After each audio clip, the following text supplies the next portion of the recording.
Hey, welcome back to another Diecast review. This is Race Craze, and today, this one is actually going to be not a William Byron one. I just did that review, so if you see the videos back to back, that'd be why.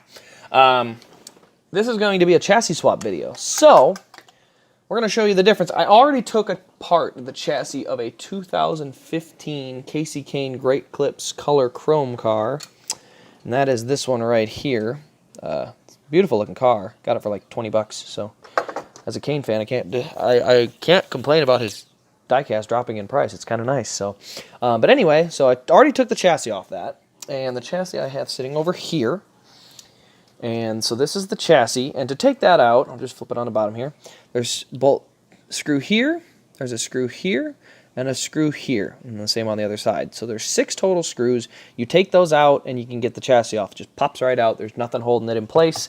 The only thing is the front 2 screws are hidden under a splitter like this. So when you look at it, it's going to be like this, and this is going to be on it when it's underneath the car. So you have to peel this up. Now it's glued down, so careful that you don't break it. I have busted a couple in the past. Not a big deal, but yeah, you'll have to kind of peel it, and then it'll make some snapping noise as you break the glue, but once you break it off, that's what it'll look like. So it'll look nice and clean. You know, that's our that's how you can get to the screws. Otherwise, you can't get to the screws down there.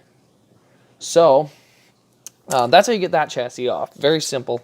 Actually, going to be the same. I already took the splitter off of this one. Actually, this is one I broke. So again, be careful how much glue. You can see they put a ton of glue on these. 6 screws. So first thing we're going to do is I'm going to get some bubble wrap out of a box that this came in.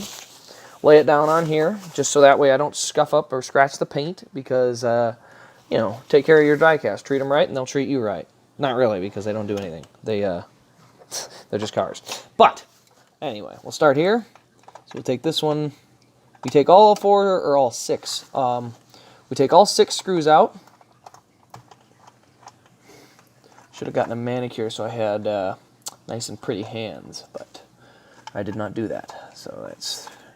And there's not a ton to taking them out. They're not super tight or anything. You just got to get the right size screwdriver that fits. You don't want to strip them out. You don't want to damage anything. You just want to be nice and smart with them. Looks like I didn't even put the last screw back in after swapping this the first time. And then I wanted to make a video for you. So, just like that, pops right out. So, again, not a lot of effort required. Again, make sure you keep track of your screws. You want to make sure that you don't lose any screws or lose any parts or pieces, because it is hard to get those back. So definitely be a little organized. Do this on a clean surface. Do this somewhere where you've got some decent lighting in case you do drop a screw or something. Obviously, I've got it on my desk here, so it works out pretty well. So anyway, there's your chassis. Very base plan, plastic, you know, that's it. So that's step 1, remove the chassis. So we'll put those, I'll put them side by side here in a minute. We'll work on the body. We'll get all the body stuff out of the way first. So, step 2. Look down inside. I'll hold it with the styrofoam. That's inside the trunk. There are 4 screws that hold the deck lid on with a plastic guard. And you're going to take those out. So the reason you're taking these out is so that way you can put the hinges in to the deck lid and actually have an opening trunk. Because if you're going to put the chassis on that has the suspension and a trunk, why not use it? So yeah, they use the same body molds for the Elites and the Arcs, so we might as well enjoy all of the details with that. So there you can see the deck lid came right off right there, and then there's this plastic guard that you just kind of lift up right there, and there it is. So this is the guard right there. It's hard to focus on because it's kind of... But there you go. 4 screws. 1 will be in the trunk. 2 will be in the trunk on the inside. The outer screws will be to the body. So that is the guard. And I'm going to replace that onto the Kane one, which I already had removed the hinges, which are the same 4 screws. One that holds the hinge to that, and one that holds the hinge to the body there. So the next step, and this is the way I like to do it, there's any way you can get these done, as long as you can get it in there and make it fit. But I like to do it where I get 1 hinge in to the diecast, and then I will like to worry about the other parts after that. So what I'm going to do here, as you can see, right there, I'm going to put this hinge on there. Oh, just dropped a screw. See, this is why you want to do it on a desk, because you really don't want to lose any of this stuff. So you're going to want to put that screw in there, and there is a hole. So there's a pilot hole. There's 2 holes on each spot. One has a pilot hole and one's for the screw. So it should be able to help you line that up pretty easily. I'm struggling here to get that screw in there. There we go. Just hold that nice and steady. Get my screwdriver up here. And I dropped it again. So yeah, as you can see, it can be a little bit of a pain because these are absolutely tiny screws. They are literally the smallest screws I've ever had to use. And I built a PC, so there's a lot of little screws with that too, but these are even smaller. There we go. So we tighten that one down, and that's hinge number 1. So then what we're going to want to do is slide it up in here. I'll try to make sure I give you a good view. Slide it in there like that. And the way it's struggling, I have to actually open this up a little bit so I can get it in there. And there we go.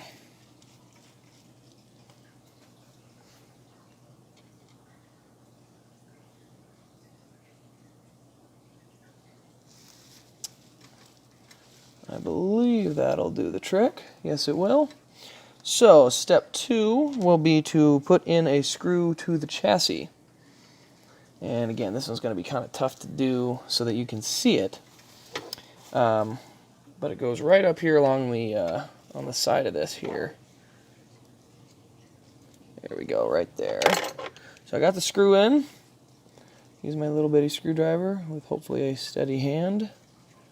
And you go ahead and put that right down in there. Tighten her up nice and good. And there we go. So I got one side done. Now I'm going to grab the other hinge, and we're going to put it in the other side. As you can see, it doesn't look quite right away. It will once you get everything kind of tightened up and snugged up the right way. It kind of pulls itself into place right. So here is this next hinge here. Again, the lighting is a little tough. I'm going to try and turn it and do the best I can so you can see it, but working with a lot of small details in a very confined area. But there we go. And one more screw, and this one will go to the chassis, or to the body. And once I have the body on there, there we go. All right. There we go. Perfect. All right, so once it's all said and done, this is what it will look like.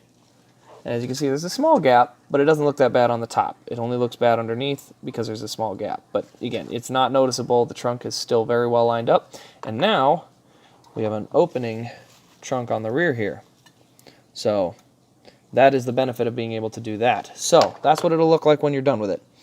And then what I recommend you do, you kind of take a screwdriver to all 4 screws, you loosen them about a half a turn, and then you retighten them.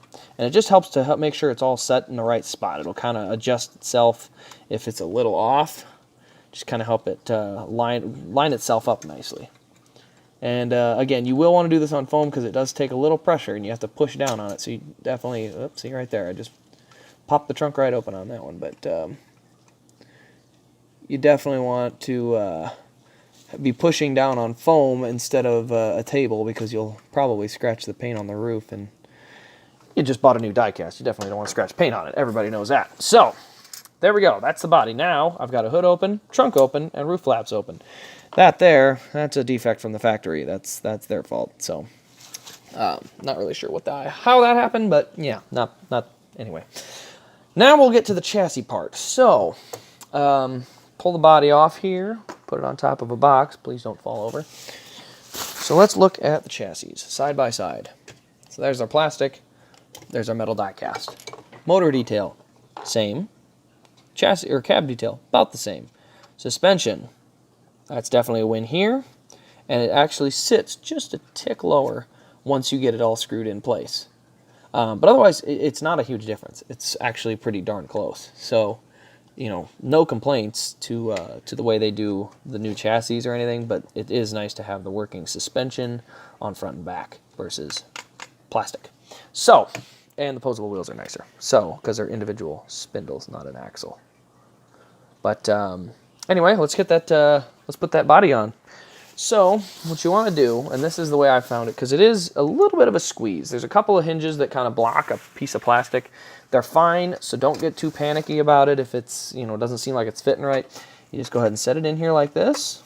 And you see the front doesn't want to settle in. It's a small piece of plastic just blocking. You just kind of wiggle it a little bit, and then you give it a little pressure, pops right in. So you're not going to bust it. It's metal on metal. But if it's hard enough, you don't want to slam it in there. You just kind of tap it and give it a little pressure, and it'll snap right in place. So once you're at this point, you're just going to do your 6 screws. You're going to put the 6 screws in, which are going to go here. I think I got the wrong screwdriver for this too. I do. I have the big one. So we put one in there. I'm going to put one in here.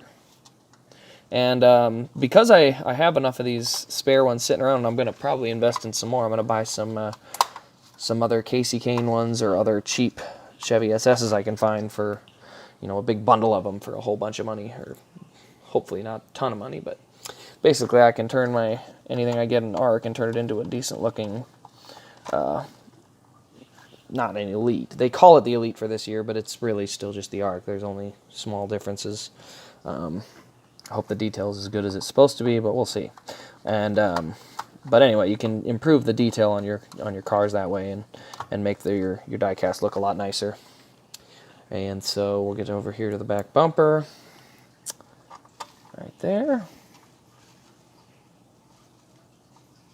And you can see I screw it in, and then if it's getting a little tough, I'll actually unscrew it just a tick and then re-screw it in just to keep it so that I can actually make sure it's nice and tight in there, because sometimes they'll go in a little crooked, and you kind of want to stop them and make sure that that you get them in straight. You definitely don't want them going in crooked. You can see that one's probably going a little crooked. There we go. And that is the last of the screws. So all the screws are in now. The final piece is going to be the splitter that we then just put right back on the front there. You generally want to put just a dab of glue on it. I'm going to be very cautious with how much. I don't need a ton of glue on this or anything. I'm just going to put a little dab of super glue on the front. That's all I put on there, just literally a tiny speck. And the main reason for that is just so I can put it up in there and it'll stick. So I let that sit and dry for just a little bit here. It actually doesn't even take that long, but I can flip it over because it's already back in there. The glue is not cured, but it's tight and snug. So we'll move that off the way, and there you go. So this is the new Chevy Camaro diecast with the posable wheels, just like the other one. Working rear suspension, working front suspension. Not a lot. You can lower these too. I've never done a lowering video or lowered a car. I don't know the specifics on it. I'll have to look into it if I want to do it or not. But there, now you got a trunk open. You've got roof flaps and hood. And the hood's, I mean, same detail, so it doesn't change anything. But you can also, this is what I did. You can look inside this chassis here. There's painted mirrors, and then there's a pole, a little pole that sticks straight down. It's actually right here. It's this pole. Focus in a little better there. There we go.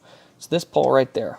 Right there, that one right there. I colored that in with a black Sharpie. It sounds kind of stupid, but it looks pretty good. You know, you can't hardly see it. It doesn't really blend out or in. It just helps darken it up, and that's the color they are on the Elites. The Elites are all black on those inner poles there, so I just colored it black because I had the chassis off, so might as well make an adjustment to it. But yeah, that's how you lower the chassis, or not lower. That's how you swap the chassis and make your arcs just a little bit nicer if you've got some extra sitting around. So definitely recommend doing that to anything that's produced only in ARC, or like this one. I bought it as an ARC, just kind of seeing what they were like, and didn't care for it, so I swapped it with a chassis I got for cheap. You know, this one was a color chrome, so you know when you get a color chrome, you're not opening up the trunk and everything. That's not the point. It's chrome, it's shiny. You want it to look cool on a shelf and look bright and shining. So that's the only reason that's the way it is. But hope you've enjoyed the video. Hope you can take these tips and use them to, you know, to be able to change your chassis around and make your diecast collection the way you like them. And hopefully that'll help you guys with basically making the collection more suited to your liking. Because I know for me especially, it's nice to have this. This car is a lot nicer. At first, I was okay with it. It's like, it's a decent looking car. Chassis swap, I'm absolutely satisfied. Again, don't go out there and spend $40 on a car just to swap the chassis. You might as well buy an Elite. If you're going to spend 50 and 40, that's $90. Elites are 85 or 80 or something like that. So, be smart about it as a consumer, just because you want to save your money. And this is not an Elite. The Elite is going to have the antennas on the roof, better cab detail. This actually doesn't even have the right detail on the inside here. It's supposed to have the digital dash, which is something you can change. So I'm going to show you that quick here. All you have to do for that is, these are glued down, these black dashes here, and you just pop that off, pop the one off of there, swap them around, stick this on there, stick the other one on here, and you're set to go. So you don't actually have to do it that way, but, you might as well, because it's, a little bit of detail, but a little detail goes a long way for the right people. So if you enjoyed the video, leave a like, leave a comment. If you have any questions, I can try to answer for you on how I swapped them and any other issues you might be having trying to get them swapped. There's a couple things you can do. I'm going to get into that in another day, where you can add things like seat belts to your seats, or if you really want to get in there, dig in and make your chassis really something cool. There are some pretty neat options you have. So, yeah, if you've got any other questions, let me know in the comments, and we'll see you in the next video.